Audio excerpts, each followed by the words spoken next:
vérité de la vérité restauratrice Mivresse avec Dr Gaoudé. Tu connaîtras la vérité et la vérité t'affranchira.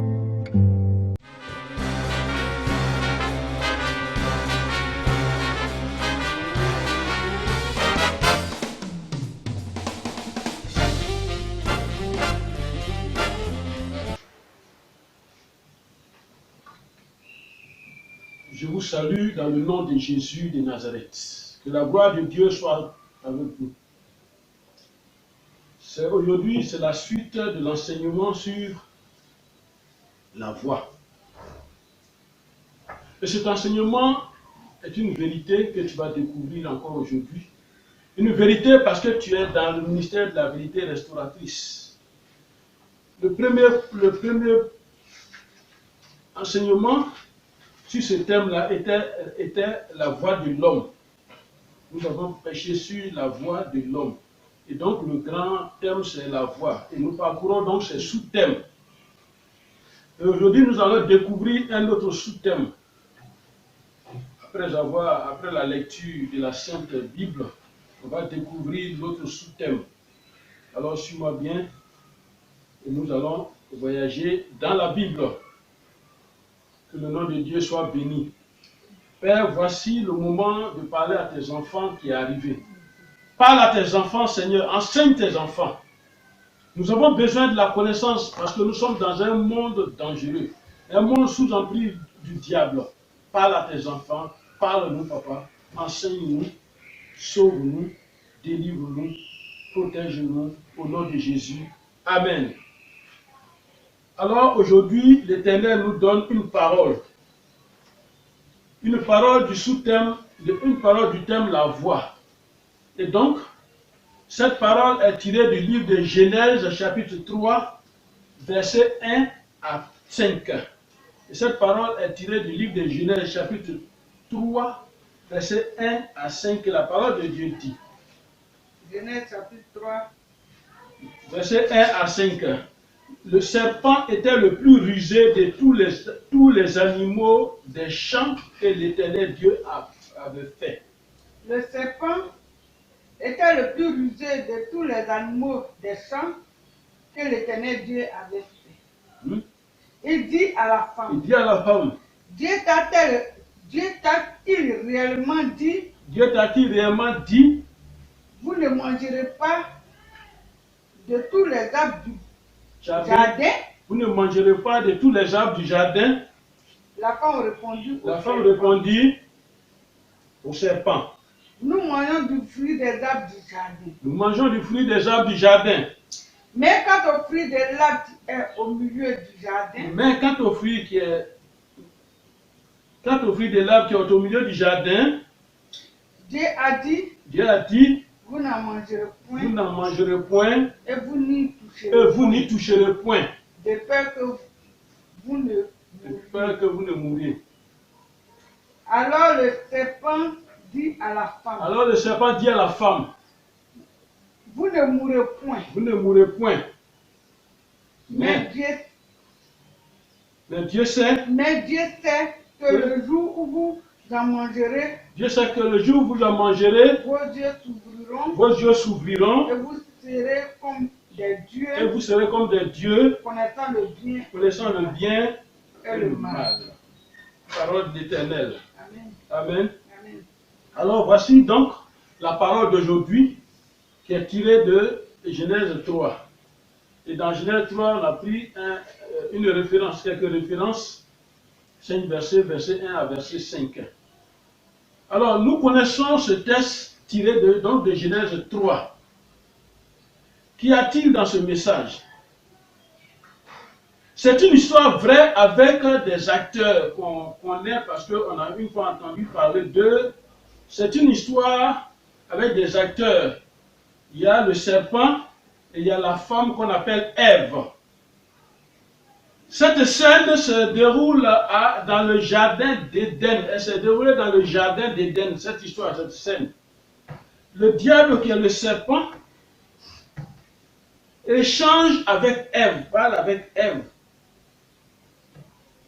Il échange de manière à la pousser a posé un acte. Et le diable pousse Ève à désobéir à Dieu. Et le diable lui pose des questions.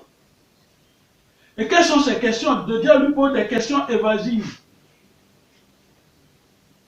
Ève a entendu la voix du diable et elle a obéi à cette voix. Amen. Elle a entendu la voix du diable, du serpent, parce que là, le serpent, c'est le symbole du diable. Alors donc, elle a entendu cette voix qui lui parle. Et c'est pourquoi aujourd'hui, le sous-thème de cet enseignement sur la voix, nous parlerons donc de la voix du diable. La voix du diable, c'est le thème d'aujourd'hui, la voix du diable. Nous avons parlé de la voix de l'homme dans une vidéo. Et la suite de cet enseignement, c'est la voix du diable. Vous voyez, chacun de nous a sa voix. Et on reconnaît la voix de chacun de nous. Quand on a parlé de la voix de l'homme. Amen. Voilà. Chacun de nous a une voix, à sa voix qu'on reconnaît. On attend sa voix, celui qui te connaît, il attend ta voix, même s'il ne te voit pas, il dit, mais il est là, c'est lui qui parle. Un jour, je suis venu d'une mission, et je suis rentré dans la maison. J'étais au salon, je parlais, ma mère qui était dans sa chambre, elle dit, mais c'est à quel moment le monsieur là, à quel moment Gaudé est arrivé, puis j'attends sa voix. Amen. Nous devons apprendre à connaître la voix du diable. Chaque créature a une voix, à sa voix. Nous devons apprendre à connaître la voix du diable. Pourquoi? Pourquoi la voix du diable? Voilà une question. Comment le diable parle? Est-ce que nous pouvons reconnaître la voix du diable? Voilà les questions, trois questions. Trois questions que le Seigneur va détailler tout de suite. Il va nous répondre il va répondre à ces trois questions. Et cet enseignement donnera les réponses à ces questions. Pourquoi la voix du diable? Comment le diable parle? Est-ce que nous pouvons reconnaître la voix du diable? Alors, suis-moi bien. Selon le texte du jour, regardons l'échange entre Ève et le serpent. Où était Adam en ce moment? La Bible ne parle pas. La Bible ne parle pas de lui. La Bible ne parle pas d'Adam. Pendant que les deux, le serpent et la femme échangeaient, la Bible ne parlait pas d'Adam. Amen. Pendant la conversation entre Ève et le serpent, la Bible n'a pas dit Adam a parlé dans cette affaire. La voix du diable. La voix du diable peut être audible ou non. Le serpent n'a parlé qu'à Ève. C'est à Ève qu'il a parlé. Alors, écoute ce qu'il a demandé à Ève. Il a demandé quoi à Ève? Écoute. Il dit, Dieu t'a-t-il réellement dit? Regardez une phrase comme ça. Dieu t'a-t-il réellement dit? Amen. Dieu t'a-t-il réellement dit? C'est une question évasive qui demande une réponse approfondie et pousse à douter de ce qu'on sait. Cette question-là, ça a poussé Ève à douter même de ce qu'elle sait de Dieu. C'est une question qui tord même les Écritures saintes. Ce genre de questions. Ça tord les Écritures saintes. Et la Bible dit, vous tordez la parole de Dieu, du Dieu vivant. Jérémie 23, verset 36. Vous tordez la parole du Dieu vivant. Alors, animés par le diable, beaucoup tordent le sens des Écritures. Quand on est animé par le diable, Et même ceux qui sont à l'église, qui n'apprennent rien, le diable n'a pas besoin de se faire prier. Il n'a pas besoin de cérémonie. Mais il est capable maintenant de prendre la place et d'enseigner pour transformer les Écritures. Qu'est-ce que Dieu a dit réellement à Adam et Ève? Tout devait partir de là. Qu'est-ce que Dieu a dit réellement à Adam et Ève? L'Éternel a été précis dans l'ordre qu'il a donné à nos premiers parents. Il a été très précis. Il a été précis. Alors, pour lire cette précision, nous allons partir dans Genèse 2, versets 16 et 17. Il dit, l'Éternel Dieu donna cet ordre à l'homme. Tu pourras manger de tous les arbres du jardin. C'est ce que Dieu a dit. Il dit, tu peux manger de tous les arbres, de tous les fruits des arbres du jardin. Tu peux manger de tous les arbres de ce jardin. Mais, tu ne mangeras pas l'arbre de la connaissance du bien et du mal, car le jour où tu en mangeras, tu mourras. Voilà ce que Dieu a dit avec précision à l'homme. Tu peux manger tout, mais celui-là, tu ne manges pas. Alors, mon frère, ma soeur, tout ce que nous attendons, comme dit la parole de Dieu, par rapport à la foi vient de ce qu'on entend. Dieu a parlé à Adam, Adam a attendu, il a retenu et il a gardé cette foi-là, il respectait ce que Dieu a dit. Amen. Amen. À cause de l'ordre de l'Éternel dans le verset 17, quand on prend le verset 17, dans l'ordre là, il y a quelque chose qui va attirer l'attention de Satan, du diable. Dans le verset 17, qui parle de cette sanction, cette sanction c'est la mort. Il dit, si le jour où tu manges, le jour où vous mangez de l'arbre de ce fruit-là, le fruit de cet arbre-là, le jour où vous mangez, vous mourrez. Ça, c'est la sanction. Alors le diable va faire quoi? Le diable intervient dans cette affaire. Il va intervenir maintenant dans cette affaire. Pourquoi? Parce qu'il sait qu'il y a la mort devant. Amen. Il sait qu'il y a la mort devant. Donc il va commencer à intervenir dans cette affaire. Il va intervenir. Il sait qu'il y a quoi dedans? Il sait que Dieu a dit, mais tu ne mangeras pas de l'arbre de la connaissance du bien et du mal. Car le jour où tu en mangeras, tu mourras. Il y a quelque chose devant qui voit la mort. Là, c'est le diable qui voit ça. Parce que l'objectif de la voix du diable que tu entends, mon frère, ma soeur, l'objectif de la voix du diable que tu entends dans ton cœur, dans ta pensée, même tu peux dire dans tes oreilles, cet objectif-là est la destruction de l'homme. Le diable recherche ta volonté. Le diable recherche ton agissement. Et c'est pourquoi il a cette stratégie-là. Parce que l'objectif, c'est ta destruction.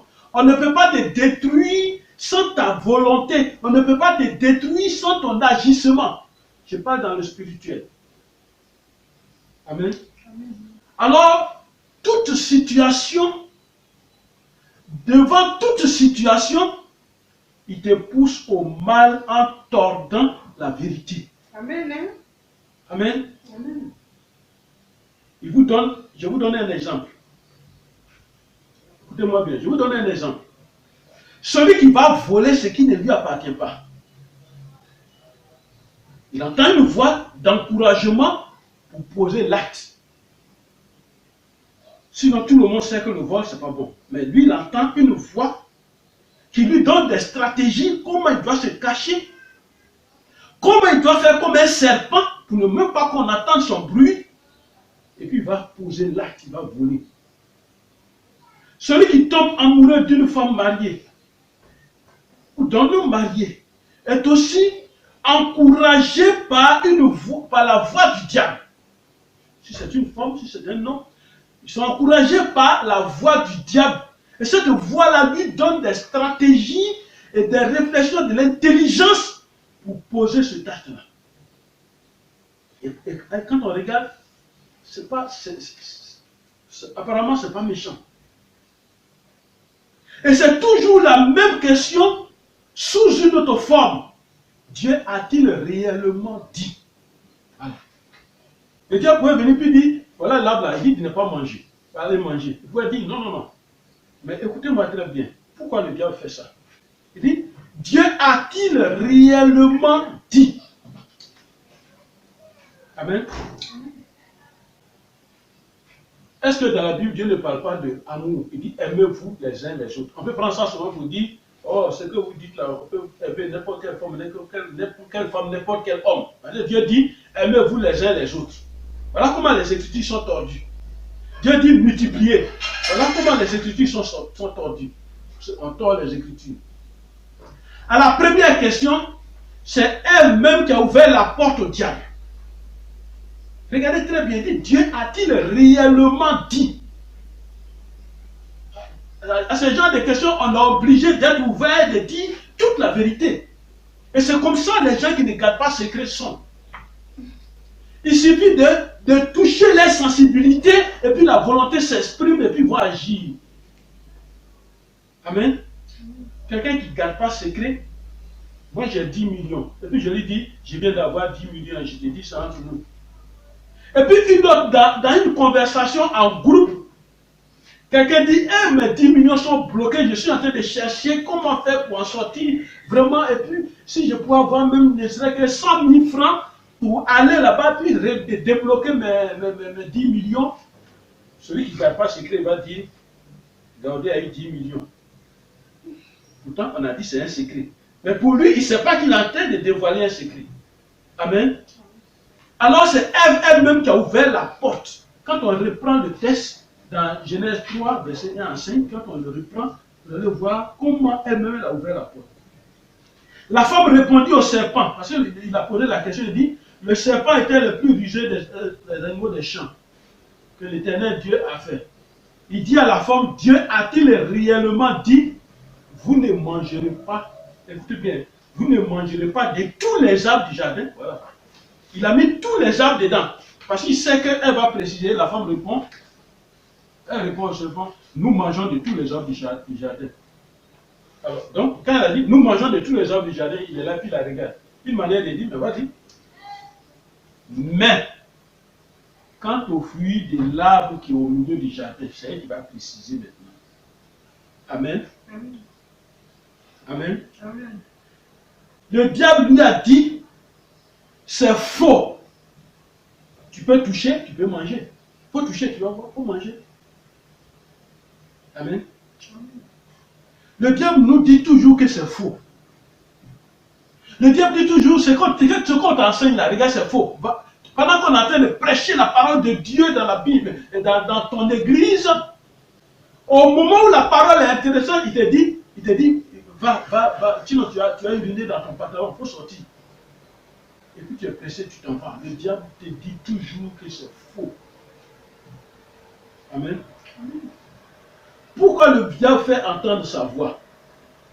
Il fait entendre sa voix parce que quand Dieu a créé l'homme, depuis Genèse 1, verset 26 à 30, quand Dieu a créé l'homme, il lui a donné tout pouvoir, il lui a donné toutes choses. Il a tout mis sous ses pieds, il lui a donné tout. Il a donné tout à l'homme. Amen. Et quand il a donné tout à l'homme, même les animaux, il dit à tout animal qui est sur la terre, tout, il a la domination sur tout. Alors, le diable n'est pas content. La même chose, la supériorité, la domination que Dieu a donnée à l'homme depuis la création ne plaît pas au diable. Alors le diable va faire en sorte que ce à quoi tu es supérieur, cette chose-là, tu vas devenir inférieur à quoi? À cette chose. Amen. Amen. C'est pourquoi le diable te parle. Amen. C'est pourquoi le diable te parle. Suis-moi très bien.